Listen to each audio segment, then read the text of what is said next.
Democrats already lining up against President Trump's tax cut plan, but they might want to take some advice from an icon of the left who argued it's never about red or blue, but all about your green. Hi, everybody. I'm Dagan McDowell in for Neil Cavuto. This is a special edition of Your World. And we're not only celebrating Memorial Day today. Today marks the 100th anniversary of JFK's birth. And nearly 54 years ago, President Kennedy was pushing across-the-board tax cuts to boost the economy, making the case in an interview with NBC. Take a listen. I'm in favor of a tax cut because I'm concerned that if we don't get the tax cut, that we're going to have an increase in unemployment and that we may move into a period of economic downturn. We had a recession in '58, recession in 1960. We've done pretty well since then, but we still have over 4 million unemployed. And I think this tax cut can give the stimulus to our economy over the next 2 or 3 years. I think it will provide for greater national wealth. I think it will reduce unemployment. I think it will strengthen our gold position. So I think that the proposal we've made is responsible and in the best interest of the country. Just over 2 months later, JFK was gone. But his tax cuts passed through Congress in 1964, sparking a boom. A lesson for the left and right now. To Larry Cavuto, author of The Kennedy Half Century and director of the University of Virginia's Center for Politics. Larry, it's always terrific to see you. Is it possible that politicians and lawmakers today can learn a lesson from JFK then? Absolutely they can. That was a bold proposal for its time, and it had lots of opposition in both parties. They were more concerned about the size of the deficit, and they believed that a tax cut would generate a high inflation. Well, it didn't happen. That was a golden moment for the American economy, and America was in a very special, very dominant position in the world. But it's important to look at these proposals in the context of their times and to look at their specifics. And JFK did that, and you know, I've got to note something that's really important. He started in 1962 pushing this proposal, pushing it. Right before he was killed in Dallas, he got the House of Representatives to approve it.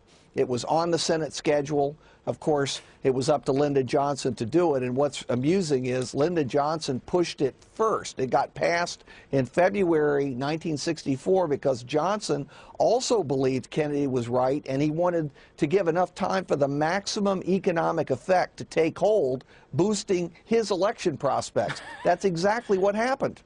Well, Larry, what can our lawmakers today learn from back then? Clearly, one thing is JFK was terrific at messaging and communicating, not just to his base, but to the American people. Yes, and one thing I noticed, and I've been over all his public statements and particularly his comments on TV and during his press conferences, he kept the message simple. He knew the facts, he knew the details, he would occasionally throw in a number, but he didn't drown in numbers, which sometimes congressmen and even presidents do when they're presenting tax proposals of one sort or another. You have to remember the audience. They can only follow so much at once, and they're not familiar, most of them, with the details of the tax code. Back then, though, the tax code was even more so than now with our more than 70,000 pages. In terms of the tax rates, people were crying out for tax relief. The top rate, although very few people paid it, if any, was above 90% back then. That's a very different situation than it is today. Yes, the rates are lower, but you know, they were high back then, even on those making very little. People with an income of $4,000 a year were still paying 20% in federal taxes. Think about that. And of course, we know $4,000 is worth a lot more today, but still, right, that was a pretty high tax rate. I don't think it's the rate so much as it is the encouragement of a president and a Congress to those running the economy and those benefiting from the economy, top and bottom, to think about how they could use the money to benefit not just themselves, but the country as a whole. This should be, this new tax cut, whatever its form, it should be primarily for the middle class. JFK's was. It was for the middle class, and it was the middle class engine that got America revved up in the 60s, and until Lyndon Johnson ruined it with guns and butter during the Vietnam era, it really was a golden economy. Larry, it's great to see you. Thank you so much. Have a great Memorial Day. Thank you so much. Have a wonderful Memorial Day. Larry Cavuto from the University of Virginia. So with Washington all jacked up for a summer brawl over tax cuts, is the lesson from JFK much like the lesson from Ronald Reagan? If you give the people more of their own money, the economy will grow more. Let's ask Gianno Caldwell and Danielle McLaughlin. Gianno, what do you say? I say yes. I think that it's too bad that Democrats have rejected the knowledge of JFK at this particular time. But I think, like Forbes said, that trends are showing that this is going to be a growth year, 2017, considering the fact that we will get tax reform done within the first 2 years of the Trump administration. And businesses, for the first time in 8 years, have certainty of what's going to happen in the business climate. I think that people are more comfortable in spending their dollars under a Trump administration. Well, Danielle, I know one thing, that higher taxes during the last 8 years of President Obama, more spending, a doubling of the government, our national debt, it didn't even get us growth of 3% in any year. I know that. No, you're absolutely right, Dagan. We are been middling at about 1.5% to 2% to 2.5% over the last 8 years. We haven't seen 3% in more than a decade. And of course, Trump's budget depends on the notion that we will get 3% growth. I agree with Gianno that tax cuts are important and that consumer confidence and business confidence is very, very important also. The question is, who gets those tax cuts? Middle class, clearly important. Small businesses, clearly important. Big corporations in this country, you know, they pay about 15% once all the deductions are taken care of, but it's the small businesses who are getting crushed by taxes. So, Danielle, it seems like Gianno is agreeing with the Trump idea that you give small businesses that are pay their taxes based on their own individual returns, you let them pay the same rate that the big guys pay, which is exactly what the Trump administration wants to do. That 50%. We're talking about 26 million small businesses in this country that create 2/3 of the new jobs. You level the playing field. How is that? How do Democrats fight against that? Well, I mean, I can speak to that a little bit. I think that Democrats have concerns about the highest tax rates coming down and increased inequality. I'm not sure that these tax cuts address the middle class appropriately, because the engine of this country is the middle class, of course. But, Gianno, talk about the leveling the playing field and bringing down those corporate rates to make all of our businesses, big and small, more competitive.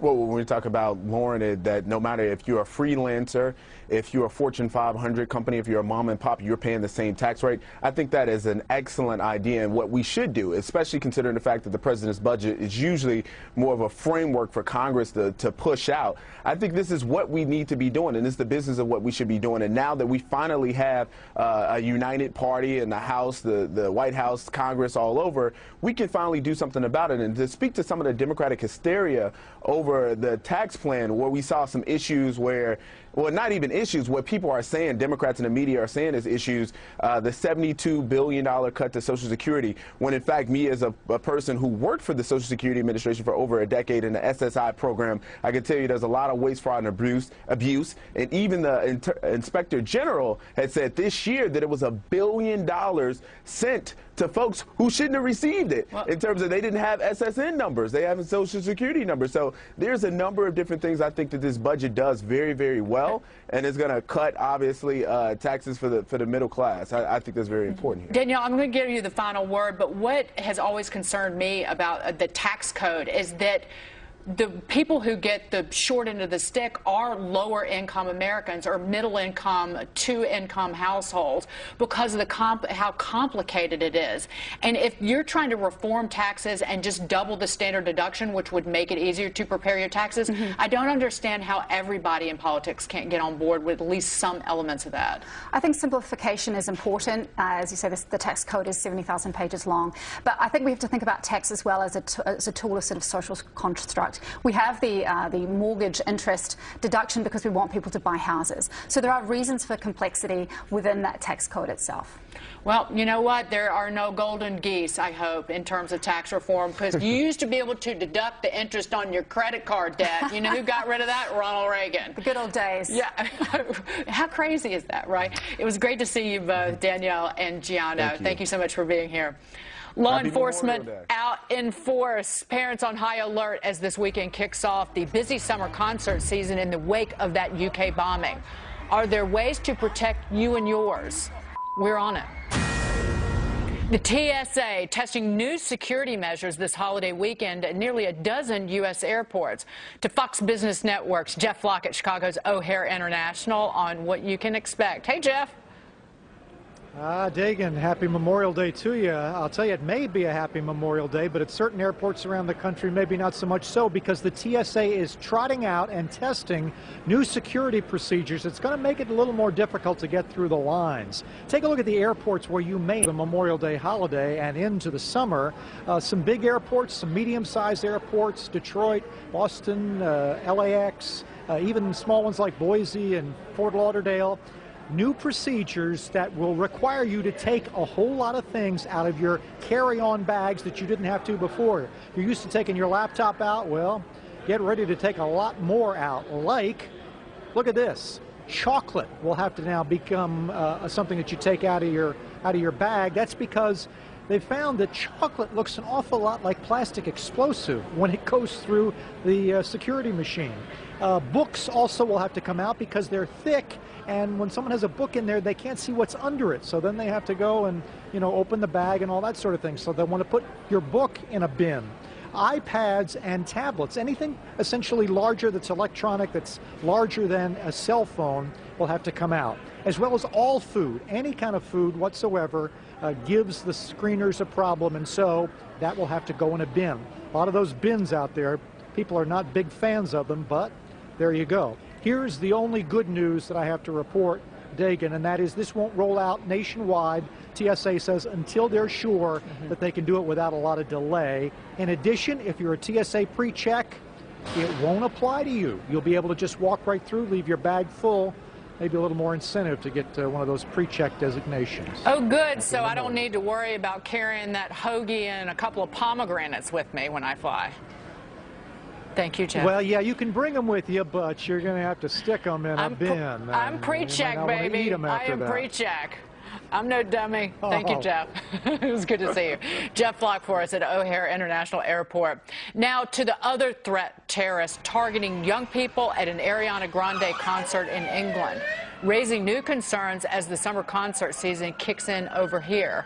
And it's not just concerts. We're talking theme parks, sporting events. They could be vulnerable as well. So how can parents keep their kids safe? To former FBI investigator Bill Daley. Bill, ever since 9/11 even, we've talked about soft targets being in the crosshairs of terrorists. We saw it with the Pulse nightclub. You see it again. What's being done here in the United States to beef up security, if they can do anything?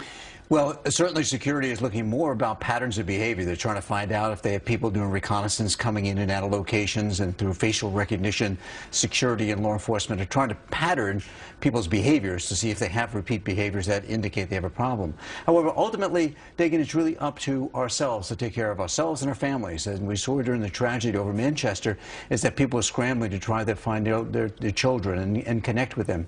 So, from my view, is that security is a personal responsibility when you get out into the spectrum, whether it's theme parks, whether it's major sporting events, whether it's in a public area where a lot of people are gathering to see a tourist destination. But if somebody is carrying a bomb in a backpack or an explosive device, or it's on their person, individuals are not generally prepared to identify that. I mean, somebody setting a package down and walking away, but nobody can look at an individual. They're worried about picking up their kids and tell that they might be a terrorist. Yeah, exactly. And I'm not suggesting that people should be those eyes and ears. That's for law enforcement. That's for intelligence. That's for the local venue security personnel. What I'm suggesting is that individuals need to take care of themselves and their family. And there are a couple of things that people can do. When you're out in public areas, make sure you move very quickly through any non-secure locations, whether it's at an airport, the departure area before you go through security screening. Right, so don't linger. Exactly. When you go through picking up your luggage, get out of there quickly. If you're at an entry or exit point, as we just saw up in Manchester, but other places to a venue, whether it's to an amusement park or to a sporting event, move out of there quickly, but also keep an eye out for ways to get out of the area. If something does happen, you want to be able to know where the nearest exit is, what's the pathway. Exits, right. Exactly. What's the path of least resistance for you to get out of that emergency situation.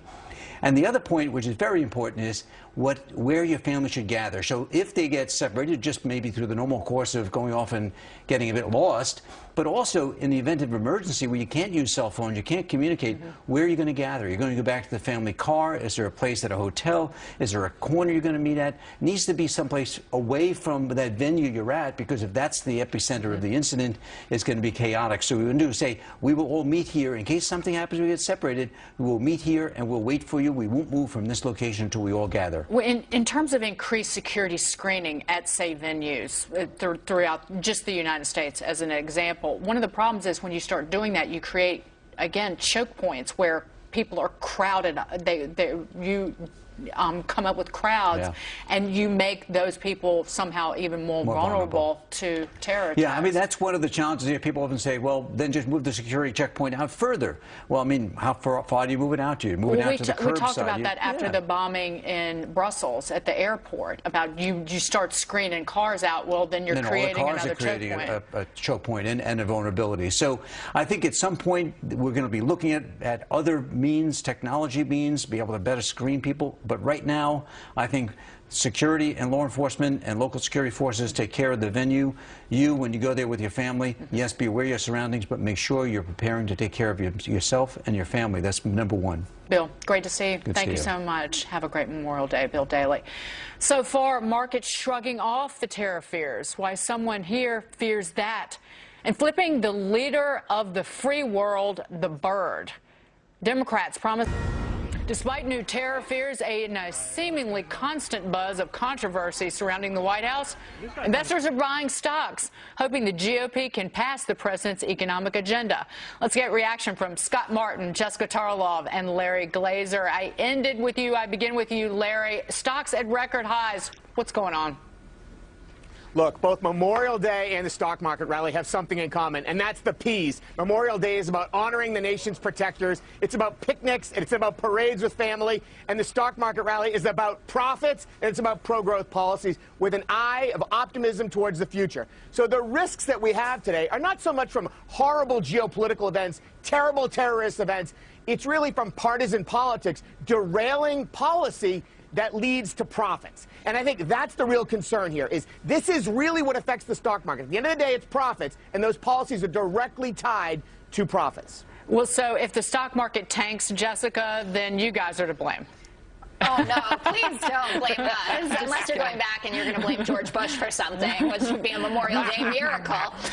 No, I take Larry's point there, and there has been renewed optimism in the economy, in the market, since Donald Trump took office. Obviously, President Obama got us pretty far, but no one can take that away from Donald Trump. I would say, though, that this is not all about the pro-growth policies. The conversations that we are having today are about the trade-offs within the president's budget, like, for instance, $1.6 billion for a border wall, $800 billion of cuts to Medicaid spending. That's going to hit directly his constituents. So I can expect to see the market, and I know the rest of you are better market watchers than I, but I expect some more volatility as this continues, and I don't believe the House will be able to pass it. Many are saying dead on arrival, and in the Senate as well. If we don't get tax reform, Scott, and a health care overhaul, an Obamacare overhaul, does that make you nervous as an investor, given the kind of elevated valuations that you see in stocks? Yeah, it does, Dagan. I mean, I'm going to add another P to Larry's fabulous list, which is promise. We've had these promises, and we had tax cut promises, repatriation promises. We've had affordable health care repatriation or reproduction there. I think that's really the issue here, is that you have a lot of these promises, a lot of these hopes from the administration that have so far fallen on deaf ears. And so what's going to happen in the next few months as the market starts to realize that maybe these things aren't going to come back into play, and then what happens to stock prices after that? They probably go down. But even after Scott, I would just add to that, though, that pro-growth policies are more than just about promises. It's about a mindset of pro-growth. It's about a mindset of entrepreneurialism. It's about a mindset of fostering capital, getting companies to commit capital where they've been unwilling to do so. And it's also about promoting prosperity, another P, for the middle class. Again, something that's really been lacking over the last several administrations. I think that's really the key. But Larry, prognostications out of companies, though, another P, is also based on the fact that we're going to see a better business environment. If we don't see that, I feel like companies are going to be upset because they got misled. And as Jonas Ferris said on Bulls and Bears last weekend, that maybe Trump's brought back the era of conspicuous consumption. And so that, like, the spirit in business and among individuals can carry this economy along despite what doesn't happen in D.C. But, Jessica, I want to point to the terror attack in Manchester, and the lack of a reaction in the markets. Is it just that we're sadly accustomed to this and expect this? It's quite unfortunate that this could be the new normal. And then even seeing that the UK went to the critical level, the highest that they are, basically saying that a terror attack was imminent going forward, and obviously concerns at home about what could go on our own soil. So yes, could this just be the new normal? Unfortunately, I think that that's possible. I'm interested to see what happens over the next few weeks if there is, for instance, a follow-up attack. But it looks like we are just adjusting. And Scott, if you look at where the yield on the 10-year Treasury is and how low it is, you know, a sign that people have been piling into Treasuries for the last how many years, that at least indicates that people have some safety in their portfolio, that they have the safety of bonds to protect them in the event of something that does damage the economy. Yeah, the 10-year yield, Dagan, is a little bit of a head-scratcher here because economic growth, while weak, the job market here in the U.S. is very strong. Unemployment at record lows and certainly hundreds of thousands of jobs being created every month would lend itself to think that the 10-year note should be a little higher. So is that bond market money, which is usually the smartest money on the street, forecasting lower than expected economic growth and therefore some of these policies not coming through? Larry, final word to you. Sure. I would also add that we also see that in oil prices. Lower oil prices can be perceived a lot of different ways, but certainly lower gas prices for the average family ahead of the big summer driving season is a good thing, at least in the short run, for the economy, because the consumer is 2/3 of the U.S. economy, and they'll spend a little bit more money this summer because it's less money they're spending at the pump. And Larry, that low gas prices just got a double thumbs up from me, in case you can't see. And a P word, pump. Yeah, exactly. So pump. I finally say something with a P. Jessica, thank you so much, Scott and Larry, for being here on Memorial Day. Everyone on Capitol Hill wants to talk with fired FBI Director James Comey, but should they be going after the leakers? And Republicans are facing a summer of resistance funded by the Democratic National Committee strictly to oppose the Trump administration. Well, that's live from America's News headquarters. I'm Eric Shawn. President Trump paying tribute to America's fallen troops on his first Memorial Day as Commander-in-Chief.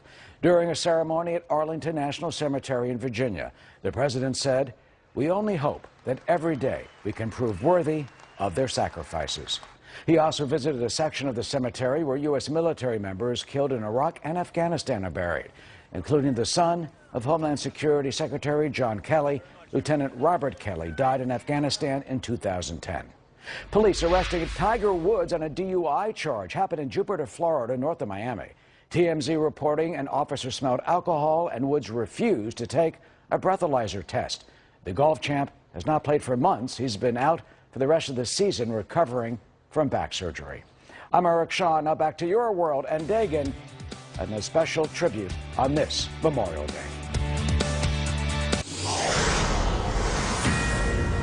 As temperatures rise, tempers are flaring, and Republicans are starting to face the summer of resistance from Democrats.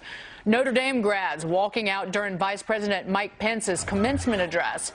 Students booing Secretary of Education Betsy DeVos. Heated town halls with Republican congressmen and anti-Trump protests at universities. Will these actions actually backfire for Democrats? To Red Alert Politics, Angela Morabito and former Director of Strategic Communications for Hillary Clinton, Adrienne Elrod. Adrienne, to you first. Clearly, the Democrats don't think that there's any downside to this. No, look, first of all, what's happening out here is that people are very frustrated with the president. A lot of people who actually voted for Donald Trump are incredibly frustrated with the fact that he's not focusing on their issues that matter to them, and they're resisting. I just spent a couple days in Arkansas, where I'm from, and I will tell you there are a lot of Republicans out there who are now joining this resistance movement. They're showing up at town halls. They're showing up at rallies. They are asking their members of Congress why Donald Trump is not supporting an agenda that actually works for them. But, Angela, what will work is actually getting people elected in the midterm elections, or even getting people elected at the local level. How does just resistance, and you see violence in some instances, but just saying no and using incredibly incendiary language, how does that really help the left agenda? Well, I'm not sure that it helps the left at all. In fact, it might be backfiring on them completely. When the left protests, they show up, they shout people down, they walk out when Mike Pence speaks at graduation, and that just kills me, because at the moment you're celebrating what you've learned in college, you show that you have not learned to sit through a speech from someone you disagree with. All those kids who walked out, they just devalued their own educations, their own degrees that they've worked so hard for. And this is not to say that the right does not protest. We absolutely do. We just don't take to the streets. We just don't show up and yell at people. What we do is we use tools like social media, things like standunited.org, to find like-minded people who you won't find shouting someone down at a town hall because they disagree. But you look at an instance like Betsy DeVos. She was invited to speak at this university, and then Adrian being booed. I don't know what that accomplishes. Well, look, I will be one to say that I believe in protesting. I believe in the right to freedom of speech, but I also do support being respectful, you know, when somebody is giving a commencement address, you know, being respectful of the guests. But again, if we're going to talk about rallies, dangerous things that are happening at rallies, let's look at a Donald Trump rally. I mean, people are frustrated. People are incredibly worried about the state of our country, and they're frustrated that the president is not focusing on legislation that is actually helping them. Well, you actually have the DNC and left and liberal organizations sending people to these town halls, Angela, to create scenes and disrupt them when these congressmen are trying to actually communicate with their constituents. We're really seeing a huge level of hypocrisy from the Democrats and from the left, because for the past 8 years, what have we heard ad nauseum? It's the GOP must compromise. They're being obstructionist. They must meet us in the middle. Well, now the tables have turned. Now the tables have turned. And are the Democrats willing to compromise? No, the Democrats are trying to obstruct, and they're proud of it. They're proud of this resistance. They have no desire to move things forward under President Trump. So if the GOP wants to fill that space and become the party that moves the government along and creates progress, I think that can only help them. It's up to them to seize that moment. Adrian, does obstruction and just saying no win you elections? Look, here's what I will say. I will remind everybody here that Donald Trump, the House and the Senate are all controlled by Republicans, the White House, the House, and the Senate. This is completely the Republican agenda. Democrats are simply uniting their base, trying to energize their base as much as possible. But if Donald Trump wants to actually get something done, he's got a Republican Senate and a House to work with. And so far, he has not achieved really anything. We will see. We will see. Adrian, great to see you. Thank you so much. Angela, Thank you as well. Happy Memorial Day.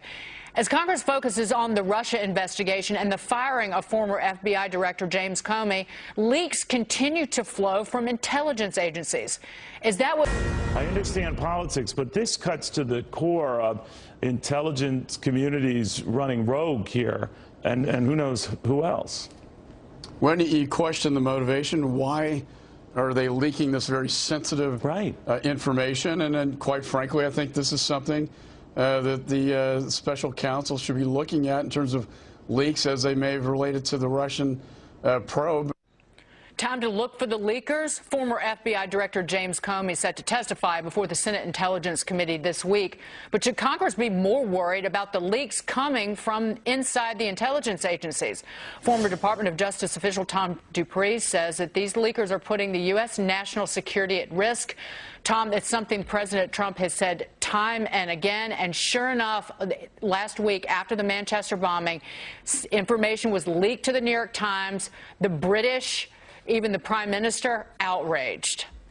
Yes, and look, I really can't blame her. For one thing, when something like this happens, where apparently U.S. intelligence officers were leaking information given to them by the British intelligence to the media, number one, it compromises the British investigation of the bombing. Number two, it jeopardizes the long-standing relationship of trust between British intelligence operatives and their U.S. counterparts. Because look, if I'm a British intelligence officer and I see this sort of thing happening, it's obviously going to make me extremely hesitant, to say the least, to share this sort of information with my American counterparts. It's destructive, frankly. Right. And for a short while, British authorities cut off U.S. access to that very information. But what should Congress be doing?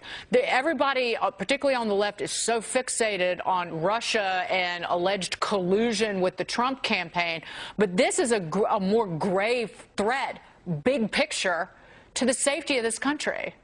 Well, I think Congress needs to look into it. And I mean, whether or not they need to amend the laws or whether or not they just need to investigate how this sort of information seems to be making its way into the public sphere on a daily basis. The fact is when this sort of thing happens, it jeopardizes America's ability to conduct a war on terror, to maintain a robust intelligence service that relies very heavily on information we get from our foreign counterparts. So I absolutely think Congress needs to focus on this. I'm glad the president is focusing on it, because it's a real problem. Would James Comey what could he possibly say about the leaks that continue to go on even now that he's not running the FBI? Well, certainly in his testimony, I am confident that it will be a fairly broad-ranging examination, you know, both of kind of what led up to his termination and the Russia investigation. But I would be very surprised if Congress doesn't ask him questions about what just seems to be this pervasive atmosphere now where leaks have become a daily basis. I don't think it's necessarily particular to the FBI, or to the CIA, or to any part of the executive branch, but there just seems to be some sort of culture where people within the bureaucracy, for whatever motive, whether it's for self-aggrandizement or whether it's to get some sort of political payback to an opponent, seem to have no compunction about sharing what is secretive, classified, sensitive national security information with the public. Or abuse of intelligence collection, because we know that the FISA court, the Foreign Intelligence Surveillance Act court, said the Obama administration, under the Obama administration, the rules were violated governing surveillance of Americans. It was an entire Fourth Amendment issue. We just found that out in the last week or so. And then we know that Comey was taking some copious notes. Well, did he take copious notes when he met with Loretta Lynch and President Obama? Maybe we'll find out about all of that. I sure hope we'll get some answers, and I expect we will. Thank you so much, Tom. It was great to see you. Thomas Dupree, former Department of Justice official. Notice those rising prices at the pump this weekend? Why, some states are working hard to keep it that way. And for taxpayers hungry for relief, the president's team says their budget is a good start. But Democrats claiming they're asking for kids to go hungry. Who's right? The debate next. Food out of the mouths of babies, housing from seniors and our veterans. It is not an overstatement to say that some children will die. When are Democrats and Republicans alike going to go back and say, we can't sustain this? You're worked up because you know that they've tried some accounting gimmicks and borderline fraud in this budget. There's no fraud to the numbers I just mentioned to you. There is no fraud to the numbers I just mentioned. You know what's a fraud? I'll give you Sloughing them over. No. What's a fraud is telling the American taxpayers. No, listen to me. I'm going to let you answer. What is a fraud is telling the American people, pay no attention to those numbers. Pay no attention that they're growing out of whack with the taxpayers' ability to afford them. See this? That's what happens when you watch Neil take on Austin Goolsbee. The budget battle already heating up in Washington, with Democrats crying foul over what they're calling massive cuts to social programs, including a White House proposal for a work requirement for food stamps to help root out fraud. It's something that Bill Clinton did back in '96. Is it something that we need now? Former GOP Congresswoman Nan Hayworth thinks so. Not so fast, says Democratic strategist Michael Starr Hopkins. Nan, to you first. Sure. Why not? There are already work requirements for individuals after 3 months if they don't have children, if they want to get food stamps. They're able-bodied. Right. They can't. You know, Dagan, this is one of those issues that it's a glancing blow at the real problem, which is much deeper and much bigger. And I do actually sympathize with those who say, look, this isn't going to do much. I don't think it's unreasonable to push the point that, you know, we need these programs not to be abused. But and by the same token, what needs to be emphasized is, look, we're doing this because we want to get people back to work. And the emphasis on the part of the administration should be that we're trying to rationalize a budget that's very hard to rationalize, a federal budget that's out of control. We can only work with about a third of it. And the idea is that we put people back to work so that they can afford to have the food they want and not rely on aid. I do know this, Michael. There are 16 million more people on food stamps today than back in 2008. And people understand people needing food stamps, particularly during an economic crisis, but the economy has been growing. During the Obama administration, we did recover from that Great Recession, so why not dial those numbers back to where they were before the economic collapse? This is going to come as a surprise to a lot of people, but I actually agree with you. I think we can find a happy medium here. Yeah. I think we can put people back to work, and I think we can also have a social safety net that ensures when people hit hard times that we